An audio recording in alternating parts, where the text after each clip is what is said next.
Hi, it's John, and welcome to the channel. It is Tuesday, November 26th, just before 5 o'clock, enjoying a cup of coffee this morning down in my basement.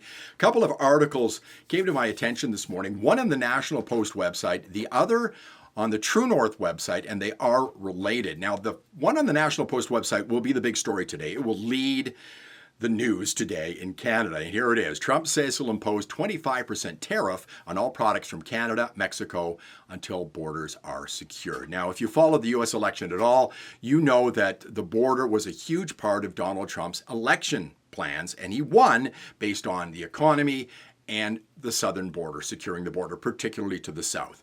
Now, if you read any of the comments on this story, almost 1,000 of them now, many of them will say people like myself should feel like an idiot for supporting Donald Trump because this is the type of thing Trump's going to do that will hurt Canada. To which I replied, I don't think this is going to hurt Canada at all. Now, let me explain.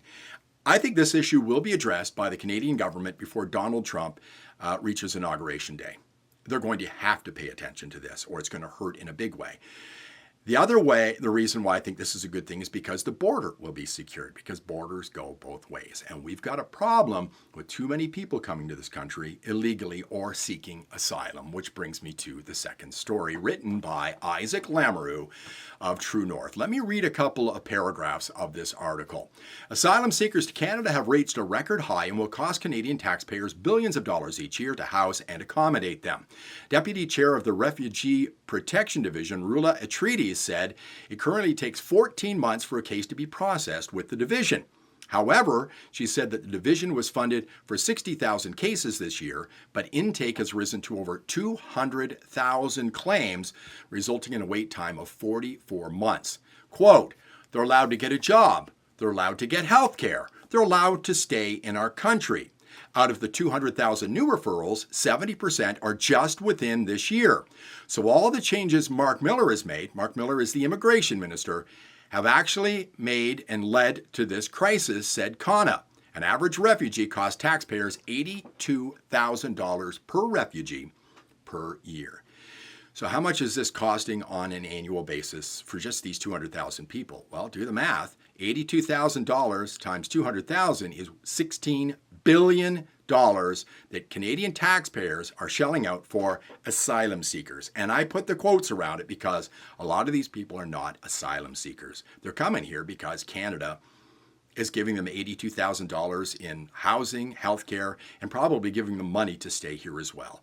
The average Canadian makes $71,000 a year in their salary. So we're giving more to refugees by $11,000 than Canadians are making every year. This is insane. And you know, Pierre Poilievre, and I mentioned this yesterday, Pierre Poilievre needs to focus on the carbon tax, but how it is personally affecting each person when they pay for their gas. He keeps saying they're tripling the carbon tax. No, here's how much it is actually costing you. That hits home. Pierre Poilievre needs to talk about this. Now, immigration is a little more on the radar because of him. Trudeau just a few weeks ago said that immigration's a problem and there are bad actors involved in this. He's the bad actor. He's responsible for this, and his immigration minister, Mark Miller. But Poilievre has forced the government to act on a couple of issues, one of them being car theft. Trudeau wasn't thinking about that. And the other one is housing. There's no place to live in this country anymore. Trudeau said 18 months ago that it wasn't a federal responsibility, housing. It is now, because Poilievre made it an issue. And one of the reasons we haven't got any housing here and prices for rent and homes has gone through the roof is because of this issue. 200,000 asylum seekers. A lot of these people are not seeking asylum. They're seeking $82,000 a year.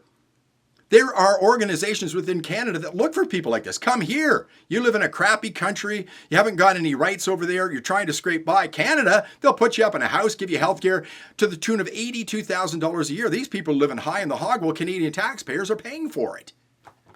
This needs to stop. And 14,000 people who are considered asylum seekers on this list, according to this article, are students.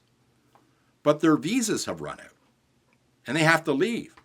Claim asylum, Canada will pay for you. Stay here 44 months. That's almost 4 years. Right? This is not a big enough issue. Now, Donald Trump, day one, is going to deport people out of the United States. They are there illegally, and we have a lot of illegal people. Apparently 1.2 million people came across our borders who didn't belong here last year and the year before. 1.2 million people in a country of only 40 million. The words deportation will never cross the lips of Pierre Poilievre. But he should make a point of saying, listen, if you're in this country and you're seeking asylum and you're not coming from a country where your life's in danger or it's a war zone, you need to leave.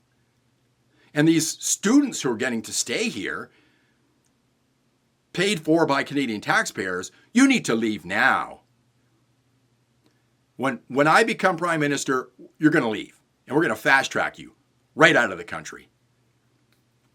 The reason why Poilievre isn't making more of an issue of this is because he's afraid of being called a racist. Donald Trump wasn't afraid of being called a racist. And he won a massive landslide in his election. This is huge. That's ridiculous.